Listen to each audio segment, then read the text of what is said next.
Senator Hughes. Thank you, Madam President. Order. My question is to the Minister representing the Treasurer, Senator Farrell. With core inflation still almost twice the top of the RBA's band, what is the change in real wages, and I emphasise real wages, since Labor came to office? Thank you, Senator Hughes. Minister Farrell. Thank you, President, and I thank Senator Hughes for her question. And of course, what we know about what's happened since the change of government is that for the first time, you've got a government that's serious about looking after working people in this country. Serious about working people. We don't have a leader. We don't have a leader of the government. Order. We don't have a leader of the government who proudly proclaims on television that low wages are a designed feature of the government's policies. Minister Farrell. Order. Senator the question Hughes, was very... Senator Hughes, Sorry. wait until I call you. Senator Hughes. Point of order, direct relevance. The question was very narrow and specific with regards to real wages, and now that Senator Watt has handed some talking points over, perhaps Senator Farrell could get back to the question. Senator Hughes, I am listening careful. Your question went to inflation and wages, and the minister is being responding correctly, and I'll continue to listen carefully. Thank you. Minister Farrell. Thank you, President. Look, you now have a government in this country who is serious about looking after working people in this country. The whole structure of this government's policies has been designed to lift the living standards of Australian workers, lift their living standards, and remove the impediments that you put on people getting decent wage rises. And Senator Hughes, if you were serious about lifting... Minister Farrell, please resume your seat. Senator Birmingham. On the question of direct relevance, which is what the Senate standing orders do ask for, direct relevance by the minister. Senator Hughes asked not once but twice to make it clear what has happened to real wages under this government. The minister has not mentioned real wages once in his three-quarters of his answer to date. Thank you, Senator Birmingham. As I give the same answer as I gave to Senator Hughes, but I will direct Minister Farrell to the second part of that question that related to direct wages. Minister. An analysis of the ABS data shows that earnings for average full-time workers increased by 3.9% in the first year of the Albanese government. In dollar terms, that means around 300... Senator Hughes.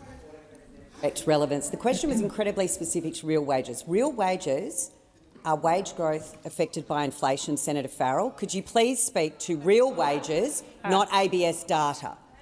Thank you, Senator Hughes. The minister is responding to your question, and I'll call the minister again. Minister Farrell.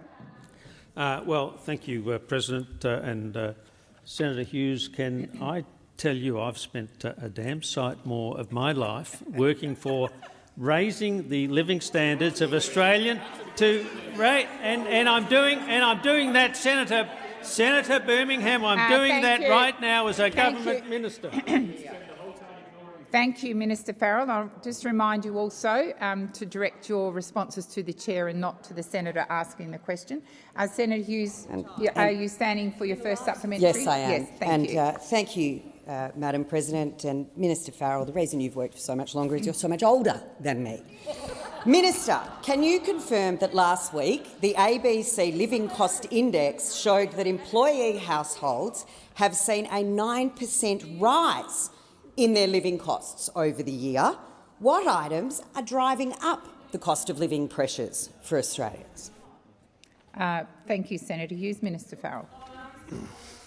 Thank you, President, and thank Senator Hughes for her first supplementary question. And I'll choose not to take advantage of Senator Hughes's youth I'll choose not to take advantage of your youth in my response to her to her question. Look, there's a whole range of issues that we know are pushing up cost of living.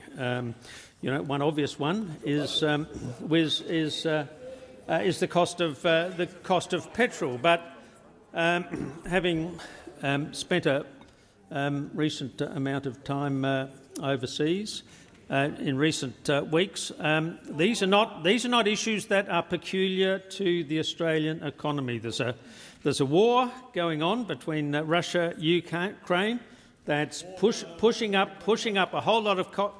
Minister Farrell, please resume your seat. Senator Hughes. Thank you, Madam President. And that was the perfect prelude into my second supplementary. So why is core inflation in Australia higher than in Germany, in France, in Italy, in the United States, in Japan or Canada? After 2 Albanese Labor budget, why is inflation so much worse in Australia when it's so much better in the rest of the world? Thank you, Senator Hughes. Senator Watt. Minister Farrell. Thank you, President. And I thank Senator Hughes for her second supplementary question. Well, simply because of the mess that you left this economy in after 9 years of incompetent economic management. Now, what did the Albanese government do this year? For the first time in 15 years, we produced a budget surplus, I know you don't want to hear this. I know you don't want to hear. Senator Farrell, resume your seat. Order on my left. Minister, please continue. Senator Sterle. I know you don't want to hear, but we turned your $70 billion deficit into a... Minister Farrell, please resume your seat. Senator Birmingham, I'll refer to you. Okay. Senator Birmingham. Point of order goes to relevance. A question about inflation, and you have to wonder why the government is happy to try to claim the surplus but won't take any responsibility for inflation and cost of living pressures. Senator Birmingham, that is a debating point and you know that very well. Minister, please continue. Thank you, President. And look, what are we doing to push down the cost of living? Well, electricity bill relief, cheaper childcare, increased rent assistance, more Medicare bulk billings, cheaper medicine, boosting income support payments. Thank you, Minister Farrell. Thank you, Minister. Senator Giacone. Thank you, President. My question is to the Minister that's representing the Minister for Foreign Affairs, Senator Watt. Minister, can you... Minister... Order on my left. Senator Giacone, please continue. Thanks a lot, President, for that. Minister, can you update the Senate on the situation in the Middle East and how Australia is responding to the humanitarian situation? Minister Watt. Thank you, President. I'm surprised that on a matter of this seriousness the opposition continues to maintain their political point scoring. That is rather disappointing. But I thank Senator Giacone for his important question. The humanitarian situation that we are seeing unfold in Gaza is dire and human suffering is widespread. We can all see that on our TV screens, and the government recognises that for many Australians this has a deeply personal connection. Australia has 5 core priorities in this crisis: supporting civilians, helping prevent conflict from spreading, and reinforcing the need for a durable peace, all of which we pursue by working with countries that have influence in the region. At the same time, we seek to keep our country unified and assist Australians abroad. Food, water, medicine, fuel and other essential assistance must reach people in desperate need, and civilians, including Australians, must be able to get to safety. Australia has contributed $25 million in aid, but more assistance is required from parties to the conflict if this aid is to reach Gazans. This is why so many countries like Australia have been calling for humanitarian pauses on hostilities as a necessary first step. The attacks on Israel by Hamas were abhorrent and have been described so by the government since day one. We know it is extremely difficult to defeat a craven terrorist group that has burrowed itself in civilian infrastructure, using civilians as a shield. Israel has a right to defend itself, but Israel's friends, including Australia, have consistently emphasised that the way it does so matters. It matters for innocent civilians who should not pay for horrors perpetrated by Hamas, and it matters for Australia's own security, which faces grave risk if conflict spreads. The international community will not accept ongoing civilian deaths and the humanitarian tragedy in Gaza, and Australia will continue working with partners to that effect. Senator Ciccone, first supplementary. Thanks a lot, President. Thank you, Minister. Minister, today I read that more than 2,000 people have actually registered with the Department of Foreign Affairs and Trade, and they've been able to leave Israel, West Bank and Gaza. Can the Minister please provide the Senate with an update on efforts to support Australians returning home? Minister Watt. Thank you again, Senator Ciccone. I think that all senators would have been pleased that after a weeks-long international push to allow safe passage of civilians from Gaza, the Rafah crossing opened.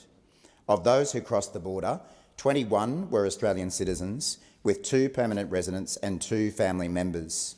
They were met by DFAT officials in Egypt, who supported them, including with accommodation and onwards travel. Over the weekend, we saw most of these people return home. This included a family of 4 land in Adelaide and a family of 3 in Melbourne. And about a dozen people flew into Sydney last night, with lots of hugs and tears at the airport. Despite this progress, it is still extremely difficult to get people out of Gaza. DFAT is assisting nearly 80 individuals in Gaza, and we continue to press for them to be allowed to cross the border to safety. This has been a high priority for some time now for Minister Wong and her department, and I know that they'll keep working hard on it. Thank you, Minister. Senator Ciccone, second supplementary. Thank you again, President. And it's fair to say it's quite distressing time for many, not just here in Australia, but obviously over in the Middle East. Minister, can you explain to the Senate the government's role internationally and here at home? Thank you, Senator Ciccone. Minister Watt. Thank you, President. The Australian government is working with our international partners to protect civilians, prevent the conflict from spreading, and ultimately to achieve a lasting and durable peace. At the same time, we are working to keep our country unified, including with a $50 million investment to support communities affected by the Hamas attacks on Israel and ongoing conflict, and assisting thousands of Australians in the Middle East, including more than 2,000 who have returned home to Australia. On Saturday, you may have read the Foreign Minister's op-ed penned for The Guardian that clearly outlined these priorities. It highlighted that Australia is part of the international diplomatic effort, reinforcing the imperative of a just and enduring peace. And that requires a 2-state solution, an Israeli state alongside a Palestinian state. Israelis and Palestinians living securely and prosperously within internationally recognised borders. That is the position we will continue to make. Answering has expired. Senator Patterson. Thank you, Madam President. My question is to the Minister representing the Prime Minister, Senator Farrell. Media reporting over the weekend has revealed that an Islamic preacher in Sydney delivered a radical sermon that called on Muslims to wage jihad, declared Australia hypocritical for labelling Hamas's massacre of innocent Israelis as terrorism, and claimed Hamas terrorists who committed the October 7 attack on Israel were not terrorists but freedom fighters. Does the government condemn this radical rhetoric? Thank you, Senator Patterson. Minister Farrell. Thank you, President, and thank Senator Patterson for his questions. I myself didn't see those comments, but I understand that we have made it very clear as a government that we condemn these corrosive and irresponsible statements. Security agencies are aware of these statements, and I understand the New South Wales Police have commenced an investigation into this matter.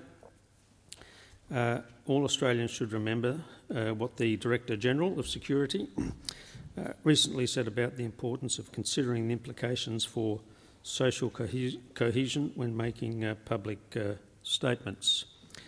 ASIO has seen direct connections between inflamed language and inflamed community tensions. So as I said, we condemn these statements. They're corrosive and irresponsible. The security agencies are investigating the statements, as is the New South Wales Police, and we'll await the results of those investigations. Thank you, Minister. Senator Patterson, first supplementary. Thank you, Madam President. The individual in question reportedly dared the government to deport him for his comments. Will the government take him up on this by immediately cancelling his visa if he is found to have violated his visa conditions? Thank you, Senator Patterson. Minister Farrell. Thank you, President, and thank Senator Patterson for his first supplementary question. It's been a very consistent, long-standing practice that ASIO does not comment on individuals or investigations, and I'm happy to leave it to the relevant authorities to investigate the matter and to come Minister forward Farrell, with some advice. Senator Patterson. Direct relevance, Madam President. I did not ask about ASIO or any investigations they were conducting, but whether the government would cancel the visa if he's violated the conditions of that visa. I believe the minister's being relevant. Senator Patterson. Minister Farrell. Thank you, President. Where individuals pose a significant risk to the community, the Australian government will continue to cancel their visas and remove them. But, as is standard practice, and this was a practice adopted by your government, Senator Patterson, so it's a long-standing government practice, government does not comment on individual cases. Thank you, Minister. Senator Patterson, second supplementary. Thank you, Madam President. Does the government reject inflammatory language and accusations, such as those accusing Israel of genocide? Minister Farrell. Thank you, President. Thank you, Senator Patterson. The government has made it very clear that it condemns the actions of Hamas, a terrorist organisation, and of course we came to this Parliament with a joint resolution following the terrible events in Israel as a result of the attack by Hamas. What I do want to reject, though, is the attempts by the opposition to gain political advantage and score political points out of the terrible tragedy that's going on in the Middle East at the moment. Well, and I'm giving you a straight answer. Senator Patterson. Thank you, Madam President. Again, on direct relevance, I asked whether the government would condemn those accusing Israel of genocide. The minister has not yet responded to that question. I believe the minister is being relevant, and I'll. Had you finished your comments, Minister? Thank you. Senator Faruqi. My question is to the minister representing the Prime Minister. The state of Israel is carpet bombing Gaza, targeting civilians and committing war crimes for the world to see. So far, Israel has massacred almost 10,000 Palestinians. Gaza has become a graveyard for children. People are watching whole families being blown to bits. Hospitals, schools, mosques, homes, refugee camps have been reduced to rubble. Yet the Labour government continues to shield Israel from any accountability. The UN General Assembly has overwhelmingly called for an immediate ceasefire, a resolution which this government shamefully abstained from. Tens of thousands of people have marched across Australia and are calling for the Australian government to call for an immediate ceasefire. Will the Labour government commit to calling for an immediate ceasefire today? Thank you, Senator Faruqi. The time for answering has expired. Before I call the minister, I'm going to ask for silence across the chamber. This is a very, very serious issue of which there are many perspectives, and everyone is entitled to their perspective, and the minister is entitled to be heard in silence. Minister Farrell. Thank you, President, and I thank Senator Faruqi for her question. Of course, we have all witnessed devastating loss of innocent life in the Middle East that of course, started with the attack by Hamas on innocent civilians in Israel. We, as a government, have affirmed Israel's right to defend itself after that horrific attack, and we've also said this, and I saw the Foreign Minister reiterate this weekend, that it also matters in the way in which Israel responds to this completely unjustified attack by Hamas. This means that Israel must observe international law and the rules of war.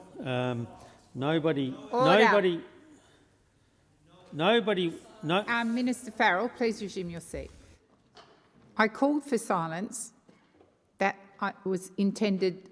That message is intended for every single senator in this place, including you, Senator Shoebridge, and I believe you, Senator McKenzie. Minister, please continue. Nobody wants to see innocent lives lost in this terrible set of circumstances, and it matters that innocent civilians should not pay for the horrors perpetrated by Hamas. And it also matters for Israel's own security, which faces grave risk if this conflict spreads, and I think we've already seen over the weekend the potential of it spreading in the north and in the east.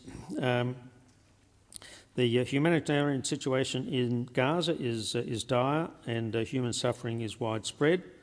And the Australian government has consistently called for the protection of civilian lives and safe, unimpeded and sustained... Thank you, Minister. The time for answering has expired. Senator Faruqi, first supplementary. The coalition is morally bankrupt when it comes to Palestine, and Labor has shown itself to be heartless, gutless cowards. You are watching the massacre of thousands of Palestinians by Israel, and you are not condemning Israel. You refuse to call for an immediate ceasefire. Well, we are not going to sit here and watch you pat yourselves on the back for doing nothing. Weasel words are not going to stop war crimes. Today, we bring the people's protest into Parliament. Free, free Palestine! Thank you, Senator Faruqi. Minister Farrell, that was a statement, so... Order, order. Senator Hanson. Order. Order. Senator Sheldon. Did you want to respond, Minister? Sorry. Order. Order. Order. Minister Farrell, did you wish to respond? Yeah, President, I completely reject the implications in the question by Senator Faruqi. What has happened in the Middle East in the last month is a terrible set of circumstances. The unjustified, illegal attack on innocent Israeli citizens on the 7th of October was a terrible set of events, and of course we now see the consequences of that in Gaza and in Palestine. I don't think any particular political party seeking to make hay out of this terrible situation is going to advance the position in Australia. And whether it's the coalition trying to take a political advantage of it or the Greens, the government has a sensible... Thank you, Minister. The time for answering has expired. Senator Sheldon. My question is to the Minister for Trade and Tourism, Senator Farrell. Over the last 18 months, the Albanese government, Labor government, has been hard at work repairing our international relationships and standing up for Australian exporters, because we know that free and fair trade is good for jobs and good for business. Yesterday, the Minister accompanied the Prime Minister on an official visit to China, the first by an Australian Prime Minister since 2016. A key purpose of this visit was to showcase the very best of Australia's exports at the world's largest trade show in Shanghai, while continuing to advocate for removal of outstanding trade impediments. How is the Albanese Labor government stabilising our trading relationship with China, and what benefits has it brought to Australian exporters, workers and communities? Thank you, Senator Sheldon. Minister Farrell. Thank you, President, and I thank Senator Sheldon for his question, because I know he knows just how important trade is for the continued growth and prosperity of this country. And of course, the Albanese Labor government is working hard to stabilise our relationship with China. And yesterday we took another important step in the stabilisation process when I accompanied the Prime Minister on an official visit to China. China is by far our largest trading partner, worth last year around $300 billion in two-way trade. That underlines how important this relationship is to Australia. We can already see the benefits of stabilisation. We now have timber, our barley, our hay coming back into China. This means more jobs in these industries, including in Senator Sheldon's home state of New South Wales. And last month, the Prime Minister announced we have reached an agreement with China to fast-track the review of the crippling tariffs affecting Australian wine exports. Under our watch, around 95% of trade impediments by dollar value have been lifted. Order. During my visit to Shanghai, I continued to advocate for the removal of outstanding trade impediments on Australian lobster and meat exporters. I also attended the world's largest trade show in Shanghai to showcase Australia's world-class offering in trade and tourism. Our government believes in free and fair trade. We are helping our exporters get their products back into China because more trade means more and better paying jobs for everyday Australian workers. Thank you, Minister. Senator Sheldon, first supplementary. But thank you, Minister, for your hard work. And what other ways is the government standing up for the Australian exporters and everyday Australians as part of our trade negotiations that make such a difference for the country? Thank you, Senator Sheldon. Minister Farrell. You're welcome. Thank you, President, and thank Senator Sheldon for his brief first supplementary question. Last month I travelled to... Minister Farrell, please resume your seat. I've called order about 3 times. I remind senators that interjections across the chamber are particularly disorderly. The minister has the floor and has a right to be heard in silence. Minister Farrell. Last month I travelled to Japan for the G7 Trade and Investment Ministers meeting and to negotiate with the European Union to conclude a free trade agreement. Since I became Trade Minister, well, I'm about to tell you, Senator Scarr, you obviously haven't been reading the newspapers. I've been to Europe 3 times to progress a deal that benefits Australia's national interest. My job as Australia's Trade Minister is to get the best deal that we can for everyday Australians, including for our producers, our businesses, our workers and our consumers. But the deal we had on the table was not good enough, particularly for Australian farmers. Our government will continue to pursue trade agreements in the national interest to deliver benefits for everyday Australians and help our exporters diversify their trade. Thank you, Minister. Senator Sheldon, second supplementary. How is the government helping Australian exporters to diversify their trade while ensuring the benefits of trade are shared widely amongst the community, including workers, across our regions and all our communities in Australia? Minister Farrell.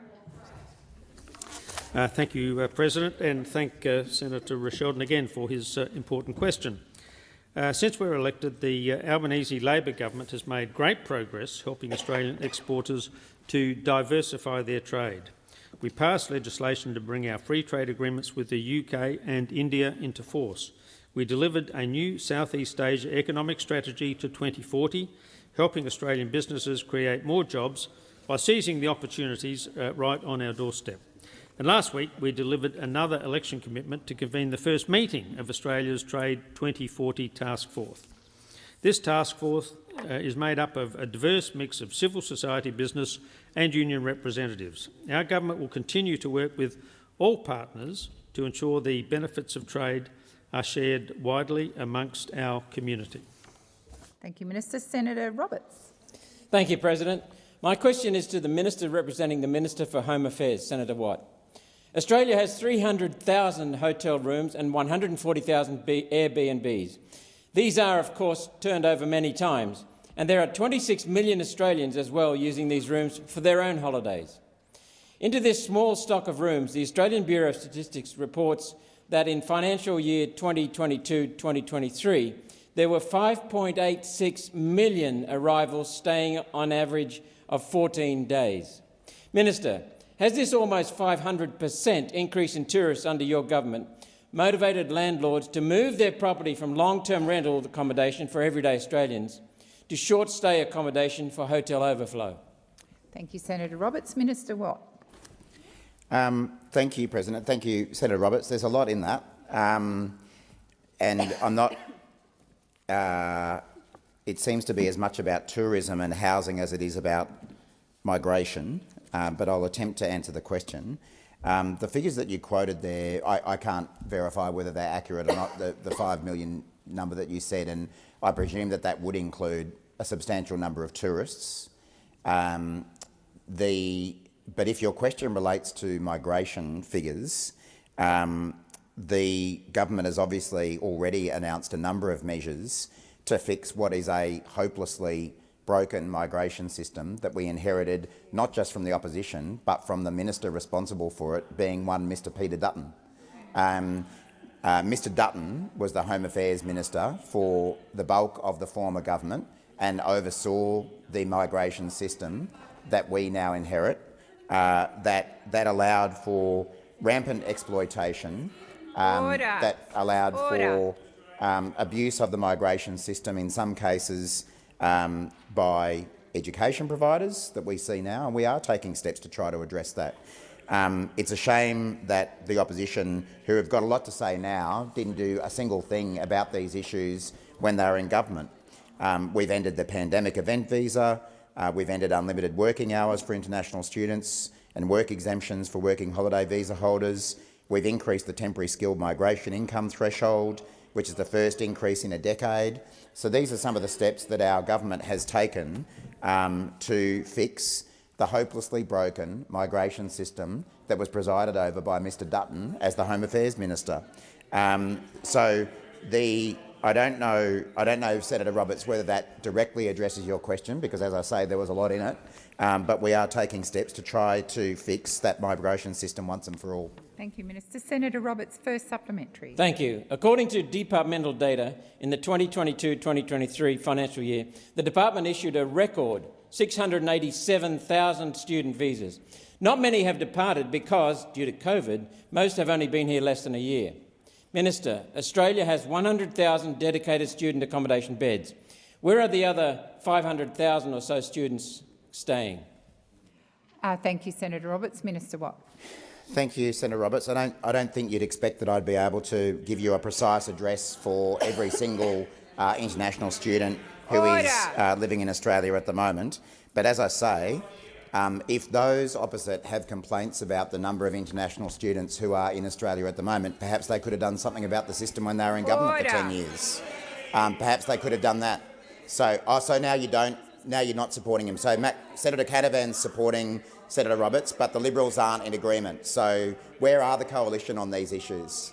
Nationals saying one thing, Liberals saying another, and there's one of them. Senator Minister Watt, please resume your seat. Senator Hughes. Perhaps you could encourage Minister Watt to direct his answers through you rather than people who didn't ask the question. I will certainly do that, Senator Hughes, and I will also direct, particularly those on my left, to stop interjecting with their comments. It is disrespectful. Minister Watt, please make your remarks to the chair. Thank you, President. Well, President, it is interesting to see that there seems to be a split between the Liberal and the National Party on this issue. Senator Canavan and the other Nationals backing in One Nation and the Liberals wanting to run a mile. But of course, apart from fixing the migration system, this government is doing more than the former government ever did when it came to the provision of housing. And just to remind you of one measure, that Housing Australia... Thank you, Minister. The time for answering has expired. Senator Roberts, second supplementary. Thank you. In the last financial year, the department issued a record 441,000 business visas, plus a record 195,000 permanent migrant visas, plus another 10,000 humanitarian visas, plus another 47,000 temporary work visas. After departures, the net increase here was another 500,000. Minister, where are these 500,000 people going to stay, and is this insane level of intake the reason Australians can no longer find an affordable home? Thank you, Senator Roberts. Minister Watt. Thank you, Senator Roberts. Well, in your previous question, Senator Roberts, you did acknowledge that one of the reasons that we have seen a spike in migration is because there has been a return to Australia of international students and workers, and tourists for that matter, since COVID. So it's no surprise that we have seen an increase in migration numbers, given there was at least a couple of years where people basically couldn't come to Australia. There was always going to be a degree of catch-up in there. But you asked what we're doing about housing, and again, what I say is that this government has done more, certainly than the last coalition government, and probably more than any other former Australian government, to fix the issues that we do have around housing, and they are very real. We didn't see investment from the former coalition government in public housing for nearly 10 years, and we're fixing that. We're delivering the Housing Australia Future Fund, which, Senator Roberts, last time I remember you voted against. So you cared so much about housing that you voted against a fund that was going to build more homes. We're also providing more money for social housing and rental assistance. Thank you, Minister. The time for answering has expired. Senator Canavan. Senator Canavan, I've called you. Oh, sorry. Thank you, Madam President. My question is to the Minister representing the Prime Minister. Minister, today is day 190, or day 100 a day overdue, of the 90-day review which the Minister for Infrastructure told us would be short and sharp. More than 400 productivity-enhancing infrastructure projects have been put on hold by the government because of this review. Labor has spent $2.9 billion less on road and rail infrastructure last year than you said you would in your October budget. That was on top of the $9.6 billion in cuts to infrastructure in that budget. The Treasurer yesterday said that, and I quote, difficult decisions would need to be taken on infrastructure projects as a result of the review. In response, the Queensland Deputy Premier, Mr Miles, has said today that cutting road and rail projects in Queensland is a bad idea economically and politically. Minister, will you rule out any cuts to the Bruce Highway, Beef Roads or any other road projects in Queensland? Thank you, Senator Canavan. Minister Farrell. Thank you, President, and thank you, Senator Canavan, for his question. What I will rule out is repeating the mess that the former government left us with in this space, making announcement after announcement after announcement, which was never, ever, ever followed through on. Now, we are the Senator Canavan. We're the adults in the room. We're trying to make. We are trying to make sensible, economically sustainable decisions for this country, not simply issuing a press release and then doing nothing about it to follow through, either in terms of any construction or providing any funding for those projects. Now, Order. They all turn up just before the election. Senators. What we want to do, Senator Canavan, is get back to where we always should have been, and that is making sensible decisions on infrastructure for this country that are in the best interest of the country, whether that might be Queensland or my home state of South Australia or anywhere else in the country. And the comments by the Treasurer on the weekend are exactly to this point. We're going to make decisions. We're going to make decisions in this country that are based on the best interests of all of our citizens in our national interest, and that means doing a thorough investigation to all of those.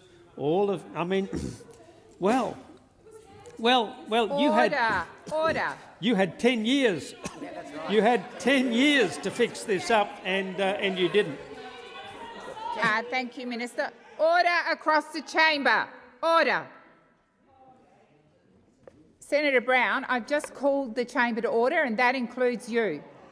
Senator Canavan, first supplementary. Thank you, Madam President. The New South Wales Labor Treasurer, Mr Mookhey, said that New South Wales was doing the most to accommodate the federal government's immigration numbers and that record immigration requires infrastructure. Minister, after months of sitting on the 90-day infrastructure review, there is speculation the PM plans to release the report while he is overseas, together with the government's hit list of cancelled projects. Will you give us a commitment that the government will not use the Melbourne Cup tomorrow as a smokescreen for Labor's road and rail project cuts? Thank you, Senator Canavan. Minister Farrell. Well, I don't know about you, Senator Canavan, but I'm going to use the Melbourne Cup to put a bet on,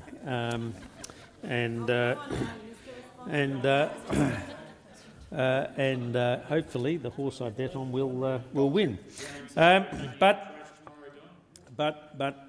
Look, this government has, unlike your government, unlike the government that you are a part of, Senator Canavan, this government is serious about dealing with the issue of infrastructure development, and of course the New South Wales government has an interest in that, because they want to work with a federal government that they know is serious about addressing all of the problems that you left, all of the problems that you left behind.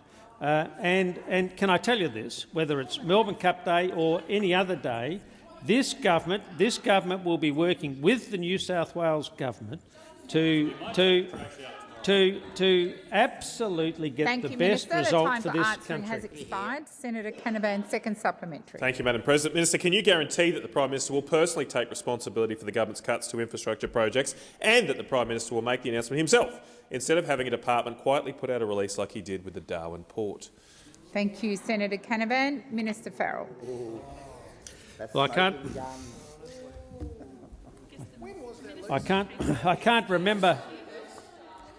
can't remember just how your government made the announcement about your support for the Darwin port, Senator Canavan. But I never heard any complaint from your government about the decision of Chief Minister Giles to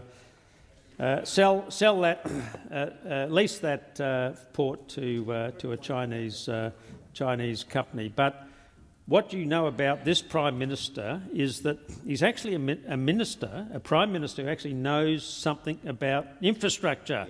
And so when this government makes some decisions about government infrastructure spending, you can be rest assured, Senator Mackenzie, that he's going to make the best decisions in the best interest of this country, because he actually knows what he's doing. Thank you, Minister, that your time has expired. Senator Mackenzie, I think I've called you more than any other senator today, and I invite you to make a contribution at some other time and not at question time. I did have a Green senator on the list next, but I'm now going to Senator Walsh. Thank you, President. My question is to the Minister representing the Treasurer, Senator Farrell. The Albanese government recognises that many Australians are doing it tough, feeling the pinch of rising costs as a result of global challenges. Can the Minister update the Senate on the Albanese government's cost of living relief measures to support Australians who need it most? Minister Farrell. Thank you, President. And can I thank Senator Walsh, because she knows firsthand some of the problems that her constituents in Victoria are facing with the cost of living issues. And we know that many Australians are doing it tough due to the economic mess left to us by the former Liberal National Government. Our government has taken a responsible approach to the budget management, enabling us to target cost of living relief and long-term investment in the Australian people, while easing inflationary pressures by 0.5 percentage point. We've reformed childcare subsidies to better support Australian families. The ABS has confirmed that without these reforms, childcare prices would have risen by 6.7%. We're tripling bulk billing incentives, benefiting by 11.6 million Australians. We're delivering cheaper medicines for millions of Australians. We've boosted income support payments to ensure that there is a safety net for every Australian. We're building more affordable homes, making home ownership more attainable and addressing the housing affordability crisis. We're supporting new parents with expanded parental leave, ensuring families have the resources they need during this crucial time. We've created more than 560,000 jobs since we took office, a record for any new government in this country. And in the face of global uncertainties, our fiscal strategy is not just about economic numbers, it's about real-life impacts on households. We are committed to ensuring that every measure we implement brings real relief to Australians, helping them navigate these extremely challenging times. Thank you, Minister. Senator Walsh, first supplementary. In just the past 2 weeks, the government has delivered another initiative to support the health and well-being of Australians. This significant announcement forms the largest investment in bulk billing in the last 40 years and will no doubt make it easier for millions of Australians to see a doctor.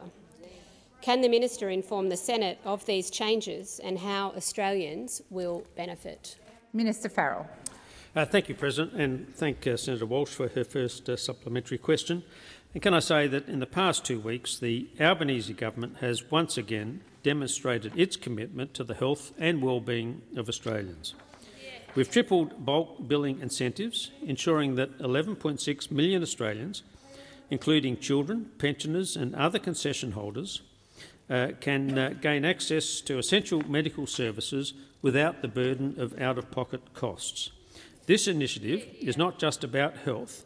It's a strategic fiscal measure designed to take pressure off inflation.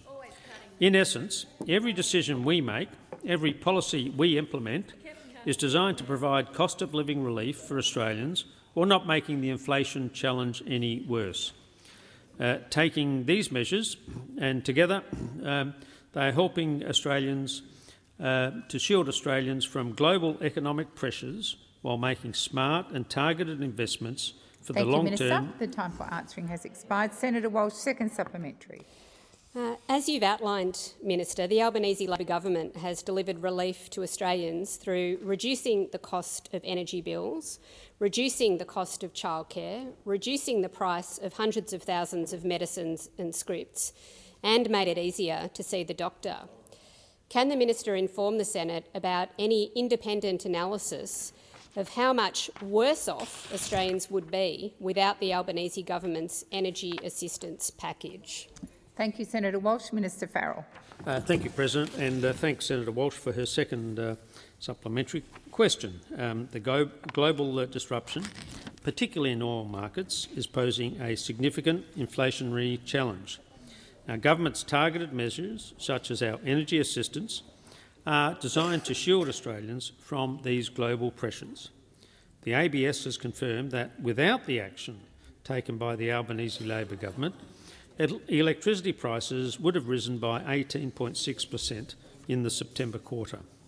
This action, of course, was opposed by those opposite, the same parties who failed us on energy policy time and time again and hid energy price rises, leaving us, yes, that's what you did, leaving us to clean up the mess. Our fiscal strategy is not just about immediate relief, it's about long-term stability. By implementing measures that directly counteract global pressures, we're ensuring that the Thank you, Minister. The time for answering has expired. Senator Fawcett. Thank you, President. My question is to the Minister representing the Prime Minister, Senator Farrell. Can the Minister guarantee that all 9 of the scheduled Hunter-class frigates, or any variation to them, will be built in Adelaide, as Labor repeatedly promised prior to the last election? Thank you, Senator Fawcett. Minister Farrell. Yes. Senator Farrell, first supplementary. Minister, thank you for that commitment from the government to all 9 frigates being built in Adelaide. Minister Miles received the Surface Fleet Review in September. Given that he has repeatedly recognised and referred to the deteriorating strategic circumstances faced by Australia and talked about the urgency that is needed, the urgent need for action, will the government actually respond to the Surface Ships Review this calendar year, or will there be further delays? Thank you, Senator Fawcett. Minister Farrell. Thank you, President. Thank Senator Fawcett for his first supplementary question. I don't know who wrote that question for you, Senator Fawcett, but coming from South Australia, you witnessed time and time and time again the failure of the former government to do anything about providing support in the serious area of defence. Who was the government that cancelled the Naval contract? Who was the government that ended up spending leaving the Labor government to spend $6 billion to fix up the mess that you've made in the defence space? Please resume your seat. Senator Fawcett. Point of order on relevance. The question was about the government's response to the surface ship review, nothing about the substantial investment that the coalition government made in the defence sector. Thank you, Senator Fawcett. I'll direct the minister to the question. Minister Farrell. Thank you, President. So, for the whole of the time that you were in government, Senator, are you standing up? President, but you also, on a point of order, President. Yes.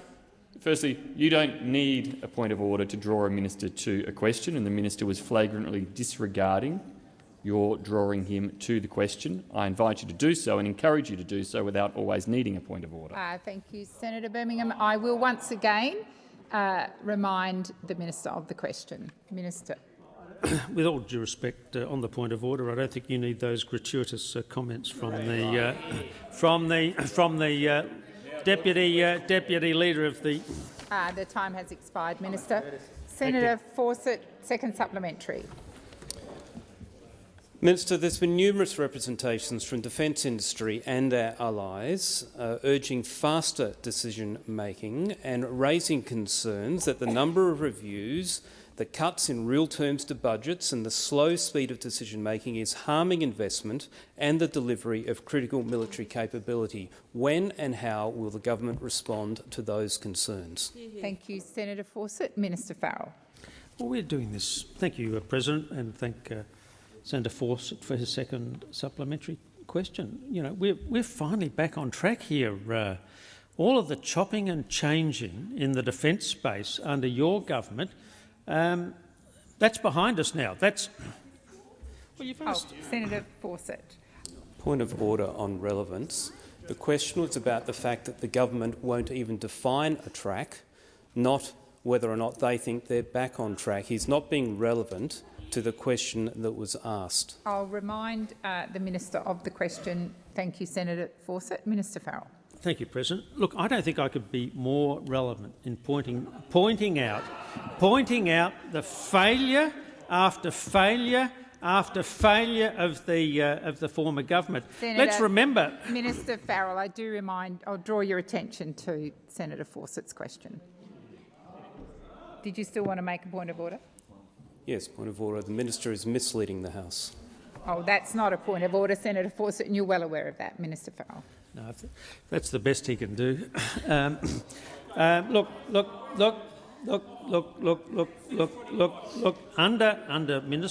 Under Defence Minister Miles, we've got a person that we know we can trust. He's a safe pair of hands in this place, and Australians know that this is a government that is serious about ensuring their long-term defence needs. Thank you, Minister. Senator Green. Thank you, President. My question is to the Minister for Emergency Management, Senator Watt. Minister, for the past few weeks, I, like many Australians, have been monitoring the increasing fire activity across Queensland, particularly the devastating fire at Western Downs, but also, of course, closer to home in northwest Queensland. Can the minister update the Senate on current conditions and what the Albanese government is doing to support these impacted communities during this challenging time? Minister Watt. Thanks, President, and thanks, Senator Green. And I know you have been taking a great interest in those fires happening across Queensland. Can I start by again acknowledging the tragic deaths of 3 personnel in a plane crash while undertaking Queensland Fire and Emergency Service tasked line scanning over the weekend, as well as 2 people who died in the fires in Queensland last week. I extend my condolences to all who are grieving these tragic losses. It's a stark and devastating reminder of the danger we are facing this summer. Today, we are seeing a reprieve in conditions across Queensland ahead of extreme fire danger in parts of the state for the rest of the week, with 8 fires currently burning at an advice level. The worst of the fire activity was around Tara, where more than 30,000 hectares has been burned. It is reported that numerous structures have been destroyed and damaged across the state. The full extent will only become known when damage assessments are completed. On Tuesday last week, I travelled to Dalby to understand the full extent of the impact. While I was there, I met with the Mayor and Deputy Mayor and received a briefing from local authorities. I also visited the evacuation centre and met with evacuees, as well as representatives from housing support and a range of government and non-government services who are doing a fantastic job looking after people who have been displaced. We are in lockstep across all 3 levels of government in our support for these impacted communities. The Albanese government quickly activated the Australian Government Disaster Recovery Payment and Disaster Recovery Allowance. That's been open for people who live and work in the Western Downs and Toowoomba local government areas. The AGDRP has a one-off payment of $1,000 per eligible adult and $400 per eligible child who have suffered a significant loss as a result of the fires, including a severely damaged or destroyed home or a serious injury. The Disaster Recovery Allowance provides up to 13 weeks of federal income support to assist eligible employees or sole traders who experience a loss of income as a result of the disaster. Senator Green, first supplementary. Thank you, President, and I thank the Minister for the update. While the fire activity has been significant in Queensland, I also know that there have been fires across the Northern Territory and New South Wales. Minister, how is the Albanese government helping those fire-affected communities in these states? Minister Watt. Thank you, President. Currently, most of Australia is experiencing a reprieve in dangerous weather, with the exception of the Northern Territory, where the Barkly North region is experiencing extreme fire danger. And I know I've had a lot of contact with Senator McCarthy in particular, who's very concerned about the impact of those fires, which have been going for some time in the Northern Territory.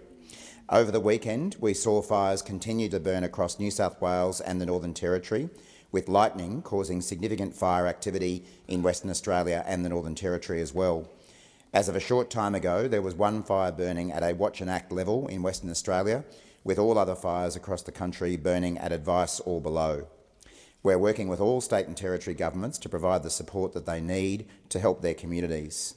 In New South Wales, we've activated financial support for the local government areas of Clarence Valley, Inverell, Kyogle, Tenterfield, Mid-Western, Kempsey, Mid-Coast and Port Macquarie Hastings in recognition of the fire damage that's been impacted on those areas, and in Victoria assistance has been activated as well. The time for answering has expired. Senator Green. Thank you, President. Minister, as we move from spring into summer, what steps is the Commonwealth taking to ensure that we are prepared for an increase in natural hazards and disasters across Australia? Thank you, Senator Green. Minister. Thank you, President. Since the election of the Albanese government, we've been taking many steps to ensure that Australia is much better prepared for natural disasters than we have been in the past. We created one unified National Emergency Management Agency rather than the 2 that existed under the former government. We've created the Disaster Ready Fund, which is already investing in disaster mitigation across the country.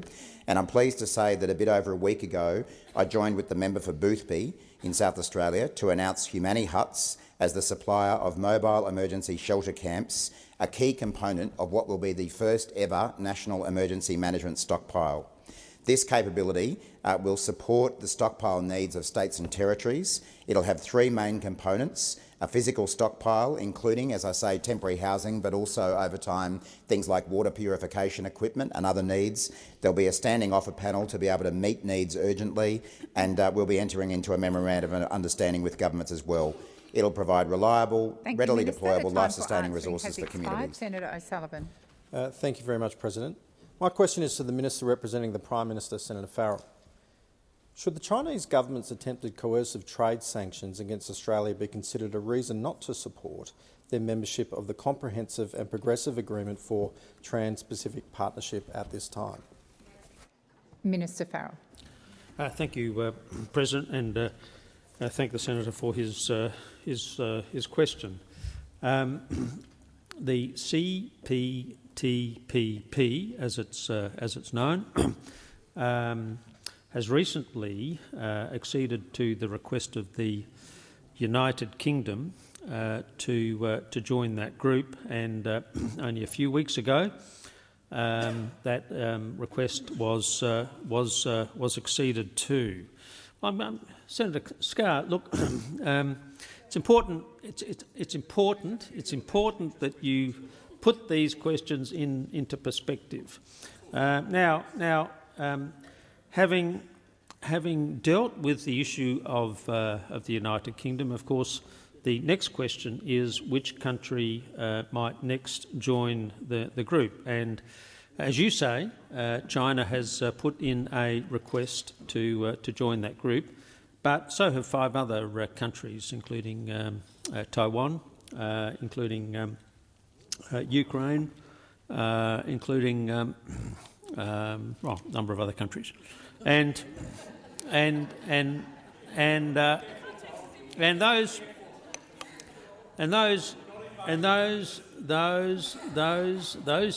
those issues now have to be dealt with. And at the next